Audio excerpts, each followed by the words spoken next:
आज हम लोग पढ़ने वाले हैं हिंदी व्याकरण का एक ऐसा टॉपिक जो टॉपिक लगभग क्लास 10th के ऑल सब्जेक्ट क्लास 10th के जो भी स्टूडेंट होते हैं उनको काम आने वाला होता है। आज हम लोग पढ़ने वाले हैं हिंदी व्याकरण का समास चैप्टर।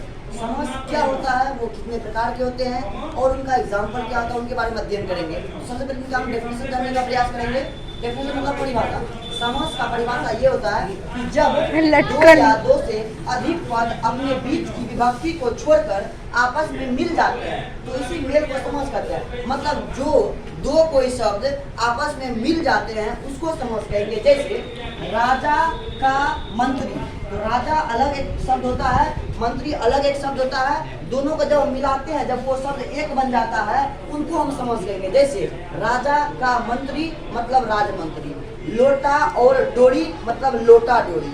ये दो ठो शब्द आता है और दोनों शब्द अलग अलग है, लेकिन उनको जब हम मिला देते हैं और बीच की विभक्ति, विभक्ति मतलब क्या, इसका विभक्ति का हो गया, इसका विभक्ति तुम्हारा और हो गया, मतलब बीच की विभक्ति हट के वो दोनों शब्द एक हो जाता है, उसी कहते हैं हम समास। मतलब राजा का मंत्री इक्वल टू राजमंत्री। ये एक प्रकार का समास का डेफिनेशन था। और समास 6 प्रकार के होते हैं। जैसे कि समास के 6 भेद होते हैं। नंबर फर्स्ट, तत्पुरुष।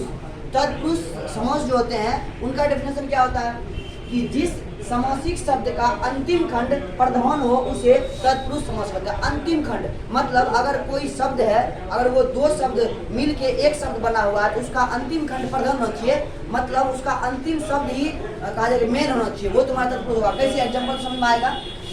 राज मंत्री, इसमें दो शब्द है, एक राज है एक मंत्री है। तो राजमंत्री ने दंड दिया, अगर हम ये बोलेंगे एक सेंटेंस के रूप में, राजमंत्री ने दंड दिया, तो राज नहीं है यहाँ पे कुछ, बल्कि मंत्री एक आदमी है। तो मंत्री ने दंड दिया, इसका सेकेंड शब्द प्रधान है, मतलब ये मेन है। इसी प्रकार से ये तत्पुरुष हो जाएगा। समझ में आ गया? दूसरा होता है कर्मधारय। कर्मधारय समास हम उनको कहते हैं जहाँ पर विशेष विशेषण और उपमा उपमेय का मेल हो उसे कर्मधारय समास कहते हैं। जैसे चंद्रमुखी, नीलकमल, चरण कमल इत्यादि। ये तो मेरा सेकेंड इनका भेद था, काइंड्स था। और थर्ड जो इनका भेद है द्विगु समास। द्विगु समास किसे कहते हैं? जिस समासिक शब्द का प्रथम खंड संख्यावाचक हो उसे द्विगु समास कहा जाता है। संख्यावाचक का क्या मतलब होता है?